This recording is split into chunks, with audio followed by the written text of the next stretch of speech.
Hello and welcome to CIO News. I'm Khushbu, Soni, your host for the broadcast and chief editor at CIO News. This is our exclusive interview series on the topic of Voice of CIO. It is a recorded session and will be available on our website, that is cionews.co.in, and our CIO News LinkedIn handle. It is my pleasure to invite our guest for today's episode. He is Mr. Steven Singh, the president at ISACA Singapore chapter and a global CISO for a multinational company. Stephen has worked for more than 24 years in the cybersecurity field with large end user enterprises and critical infrastructures, undertaken global CISO role-driven security governance and management initiatives, and headed incident response, security architecture, technology, and operations at local, regional, and at global levels. Stephen currently leads global OT security governance, technology management, cybersecurity master plan, project management office. He also leads the global security incident responses and oversees CSIRTs in the business units. He also leads the Group IT Security Center of Expertise to franchise best practices to business units and has also driven cyber initiatives, developed standards, managed threats, researched on vulnerabilities, and promoted awareness. It is an absolute pleasure today to have you, Stephen, and I'm very sure that our audience and our viewers of this episode are going to get great insights on the topic of cybersecurity. Thanks for having me. Hi, everyone. Great.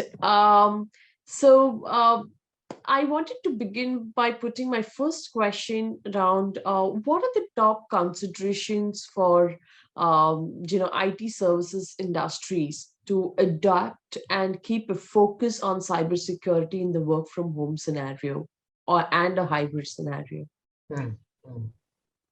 Indeed, I think corporate parameters have stretched to the home. The attack surface has increased.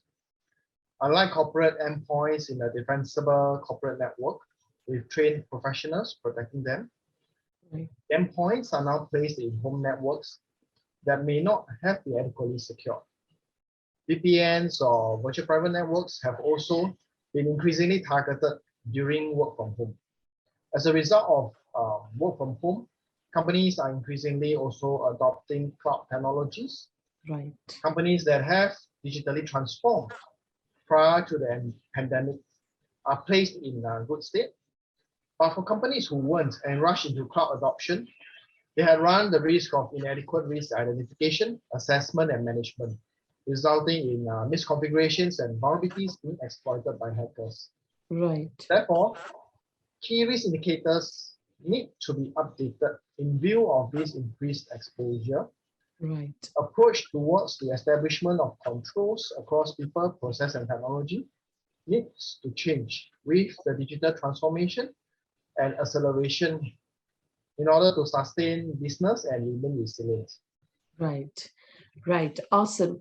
Now, my next follow-up question is, what are the cyber security strategies laid by the professionals to protect business and refocus on resilience?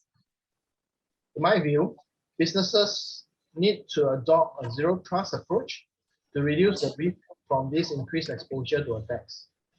So zero trust entails a properly secured and authenticated endpoints, applying least privilege principles across endpoints, accounts, and accesses, as well as adopting an assumed breach mindset. Right. Having an assumed breach approach is all about not if, but when cyber incidents will occur. The inevitability of a breach with any endpoint is a reality nowadays. There is no 100% security, and the eventuality of a breach with any endpoint must be accepted. However, the lateral movement of attackers or automated malware, of them using the endpoint as a pivot or as a launching pad to compromise the company's Active Directory or crown jewels deeper in the organization's network, can be mitigated by limiting the blast radius of any attack. The ability to detect fast, contain fast, recover fast, Yeah. critical in an assumed breach approach. Solutions need to be put in place that allows that to happen. And active cyber defense has to be part of this overall strategy. Absolutely. Incident management processes must be reviewed, updated, and tested regularly, along with disaster recovery and business continuity plans. Questions like, do you have alternate emails, out-of-band emails for your customers and suppliers? If your email system goes down, should be answered at peacetime and not during wartime. And Right. to remain resilient, as we embrace cloud technologies, we need to integrate the software supply chain into our processes. Right. Adopt the zero trust mindset, review software bill of materials, or what most of us call as SBOM for short. Review any potential concentration risk, not over relying on a single software. Verify supplier compliance. Involve them as well in incident tabletop exercises. And across user awareness needs to change as users increasingly work remotely. The focus on protecting the home Wi-Fi network and securing the endpoint, protecting personal accounts from phishing and malware attacks are all important aspects. Right. Ultimately, the risk needs to be tracked, modeled, identified, and dealt with in an appropriate manner. Adequate governance is key to business resilience. Right. Right. Very correctly mentioned, Stephen, and I think these are some of the parameters which have become the priority for any CIO and CISO today. Great. My next question is, what changes do you foresee on the financial side for IT expenditures in the coming years, and which cybersecurity professionals need to actually plan for? Well, as I mentioned earlier, resilience is about taking the assumed breach mindset and deploying solutions that allow incidents to be detected fast, Right. contained fast, and recovered fast from. Right. And for this to happen, active cyber defense strategy has to be implemented. Correct. And this entails continuous threat intelligence, threat hunting, timely threat analysis, the use of honeypots and honey tokens to detect sophisticated leaks, Right. pinpoint the point of attacks and leaks, as well as automation in the likes of SAW or security orchestration and automated response. Right. I mean, we have already seen two major cybersecurity incidents strike during the past 2 years. And during the holiday period, across Christmas till beyond the new year, with SolarWinds in 2020 and Log4Shell in 2021. Right. Cybersecurity professionals suffer from alert fatigue and patching fatigue. Right. Without automation, cybersecurity cannot be adequately sustained. Right. So further to this, it is not just our own corporate environment we are talking about. We are also talking about our suppliers, and software supply chain attacks Right. occur with such incidents. Right. Therefore, I foresee a focus into elevating the maturity of risk governance and cybersecurity programs, investments into zero trust strategies and deployments, investments into active cyber defense, automated tools for inventorizing assets, and solutions that support inventorizing software bill of materials, and the sustainability of cybersecurity. Got it. Great. My next question is, post-COVID, what are the cybersecurity services that mid-sized businesses in the IT services industry should provide for driving revenue, meet customer needs, and tap new markets? Well, along the entire active cyber defense, right, cybersecurity managed security service providers need to provide robust and resilient SIEM, or security incident and event management, log monitoring, threat intelligence, threat hunting, and security orchestration and automated response that I mentioned about earlier, as well as incident management and forensics, credit monitoring to monitor for data leakages and misuse of information that is leaked, as well as business recovery solutions and services. MSSPs must assure customers that they are able to fine-tune their rules to detect sophisticated attacks, minimize false negatives, and weed out false positives or false alarms.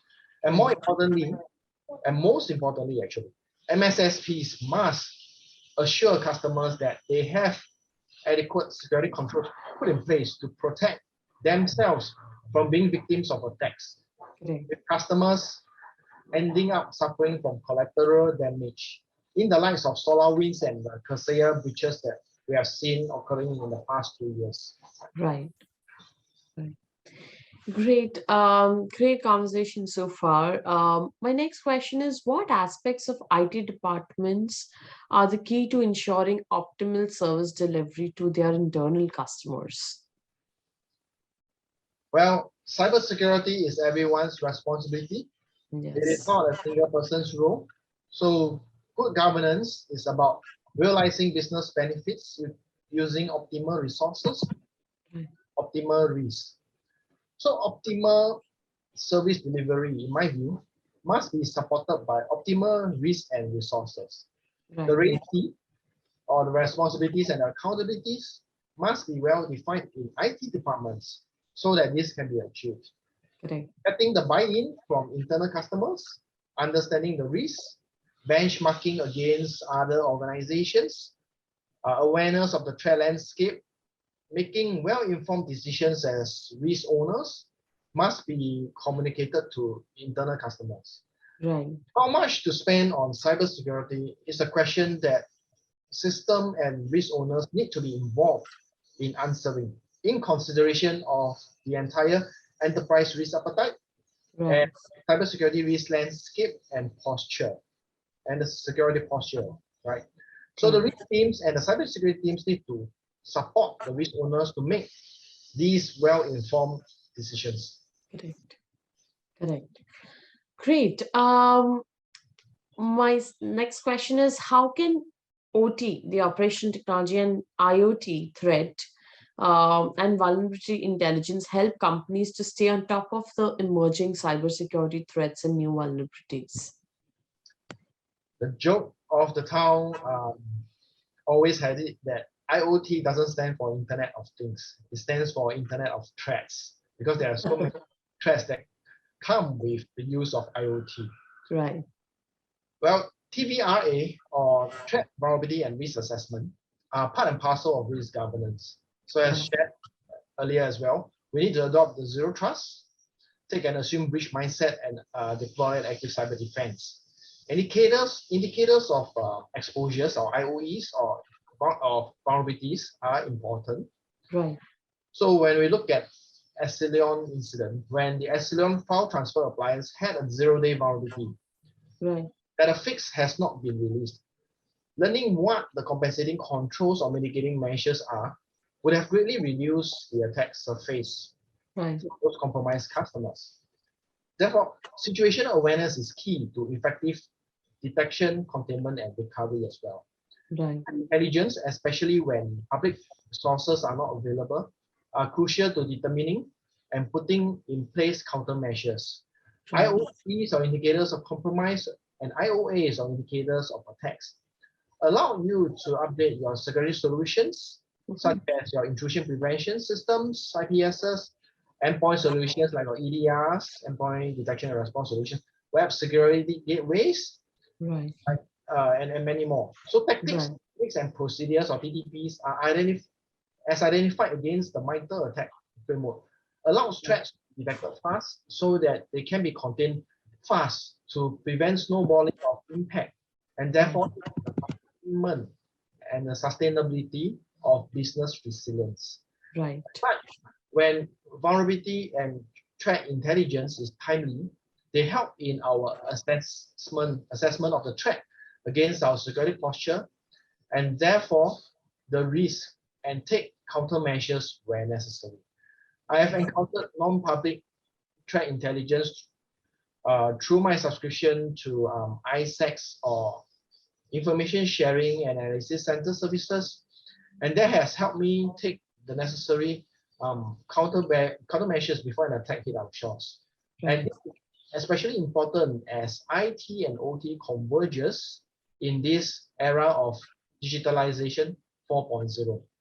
Right, right. Great, great, Stephen. Wonderful insights. I'm sure viewers are going to get great takeaways from these. My one last question before we end today's episode: any best practices or any do's and don'ts in today's particular time for our CISOs that they should consider? Okay. I have one very important point to make. The hackers are all teaming together, right? They share libraries, they share tools, tactics with one another. They establish ransomware as a service frameworks. They have very good operationalization and automation frameworks. Right, So as cyber defenders, we need to step up our game. We need to right, step up our game. We need collective defense, everybody coming together to protect our organization and our ecosystem. And I right, like this interview. We need to share knowledge and experiences and learn from one another, cross right, ideas and cooperate. We need to join communities like ISACA, a global non-profit association providing thought leadership right, and exchanges in risk governance, cybersecurity, privacy, and audit across its 425 chapters of 150,000 members. right, We also right. need to join communities like OT ISAC, Operation Technology Information Sharing and Analysis Center, which provides threat intelligence, sharing of best practices with the operational technology communities. And as Wonderful. cyber defenders, we are really only as strong as our ecosystem. So for Right. folks who have heard from the interview, I look forward to hearing from you. Feel Yes. free to catch me on LinkedIn whether you agree, your thoughts, and especially if you disagree or you have another perspective. I would really want to hear from your sharing as well. And if you are keen to find out more about joining the ISACA Singapore chapter or OTI set, you can approach me as well. Thank you. Great. Thank you so much, Steven. And thank you once again for taking out time for CIO News and coming on this platform and sharing all your learnings with us. It was indeed a pleasure having this conversation with you on this episode. Thank you, and you have a great day. The pleasure is mine as well. Have a great day, everyone. You too.